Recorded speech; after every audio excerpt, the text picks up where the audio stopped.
are much stronger than you think. You are, trust me.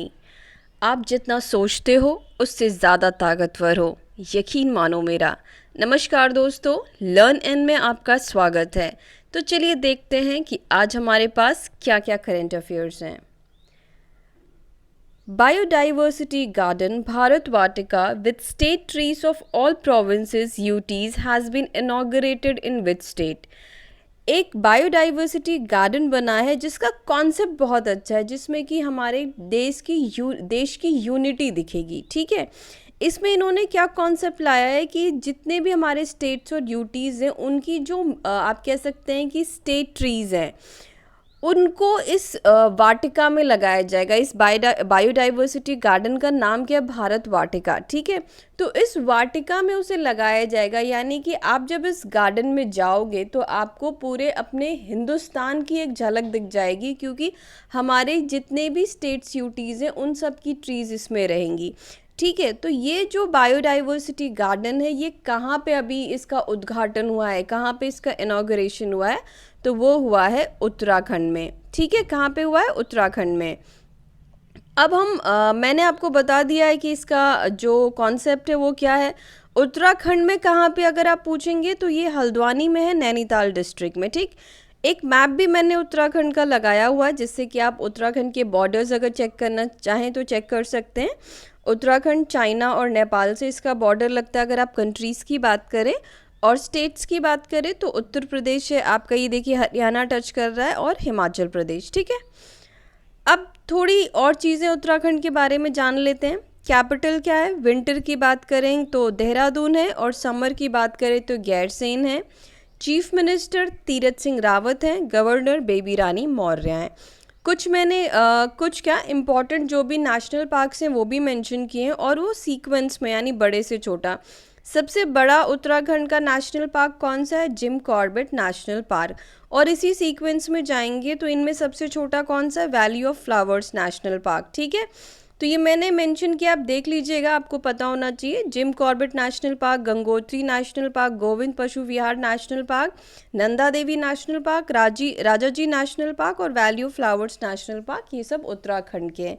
ठीक है, चलिए चलते हैं अपने नेक्स्ट क्वेश्चन पे। Which Indian vaccine has been excluded from the list of approved vaccine for green pass by European Medicine Agency?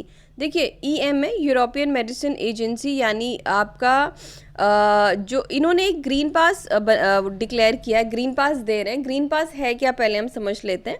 ये एक digital vaccine passport है। ठीक है, यानी कि इस पासपोर्ट पे पता चल जाएगा कि आप वैक्सीनेटेड है और आपने कौन सी वैक्सीन लगवाई है। इसमें इन्होंने हर वैक्सीन को अप्रूवल नहीं दिया है, कुछ ही वैक्सीन्स को अप्रूवल दिया है, जिसमें कि हमारी जो कोविशील्ड है, इंडिया की जो खुद की वैक्सीन कोविशील्ड है, उसको अप्रूवल नहीं मिला है। तो सबसे पहले तो जान लो कोविशील्ड किसने बनाई है? तो सीरम इंस्टीट्यूट ऑफ इंडिया ने बनाई है।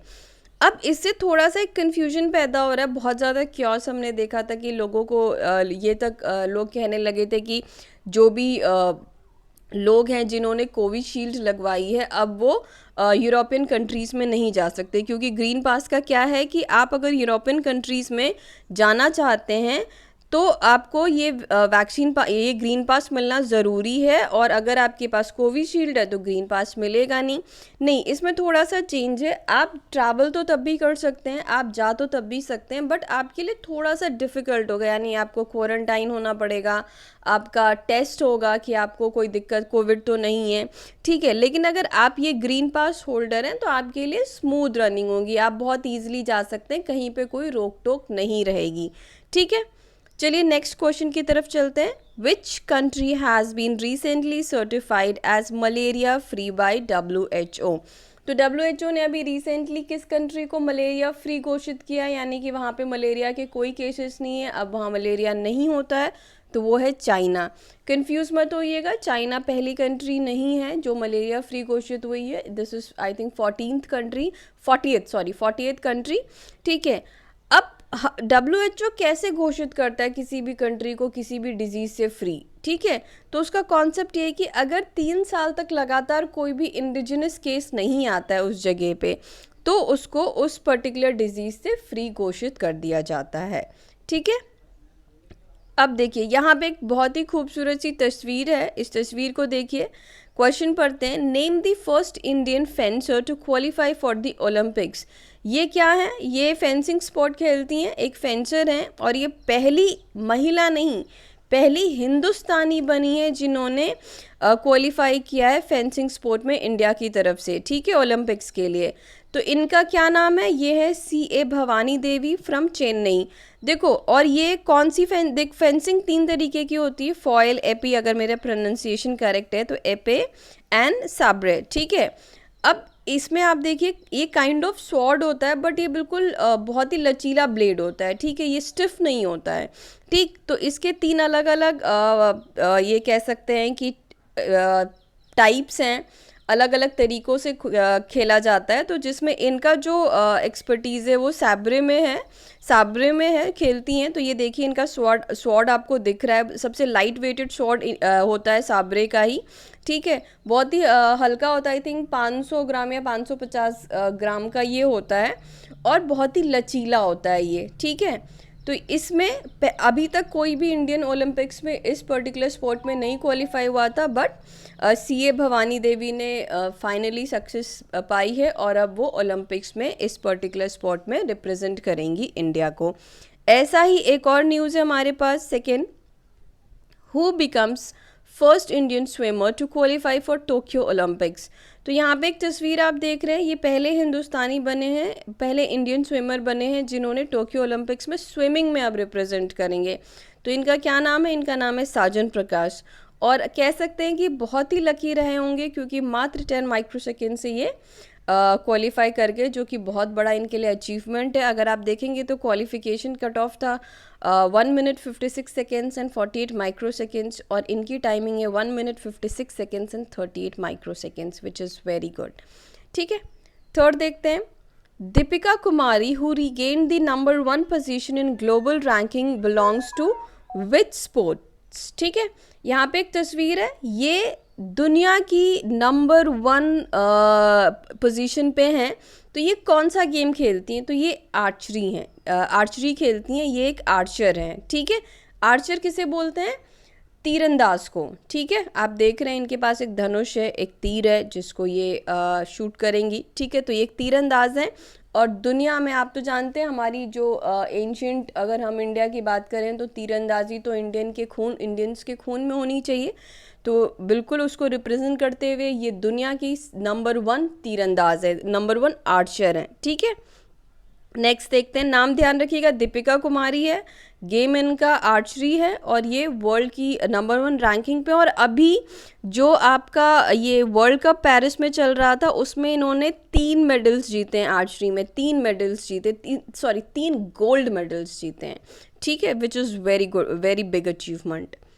Which country has started construction of 5th nuclear power unit at Kudankulam Tamil Nadu. तो कौन सी कंट्री हमें हेल्प करी हमारे कुडनकुलम प्लांट को बनाने में, जो कि तमिलनाडु में बन रहा है, तो दैट इज़ रशिया। रशिया का जो रोसाटोम कंपनी है, ठीक है, उनका जो स्टेट कंपनी है रोसाटोम, ठीक है। ये रशिया की कंपनी है जो हेल्प कर रही है हमारे कुडाकुलम प्लांट को बनाने में, ठीक है। इसमें क्या है, देखो 6 यूनिट्स बनेंगी, और पर यूनिट आपकी 1000 मेगावाट की होगी। और ये प्लांट बहुत पहले से बनना शुरू हो गया था, बट किसी कारणों से एज़ यूजुअल रुक गया था, बट अब इस पर दोबारा काम शुरू होगा। इसमें बहुत ही लाइट वाटर रिएक्टर्स होंगे। और सबसे बड़ी चीज़ ये भी ध्यान रखना कि जो कुडनकुलम प्लांट है, न्यूक्लियर प्लांट, ये इंडिया का सबसे बड़ा न्यूक्लियर प्लांट है, ठीक है। और मैंने ये चीज़ आपको बता दी कि इसमें 6000 मेगावाट पे वर्क हो रहा है, इसलिए 6 यूनिट्स है, पर यूनिट 1000 मेगावाट की, 3 फेजेस में, एक फेज़ में आपके 2 यूनिट्स रहेंगी, ठीक है, 2 यूनिट्स, यानी कि आप ये कह सकते हो कि 2000 मेगावाट का काम रहेगा, ठीक है।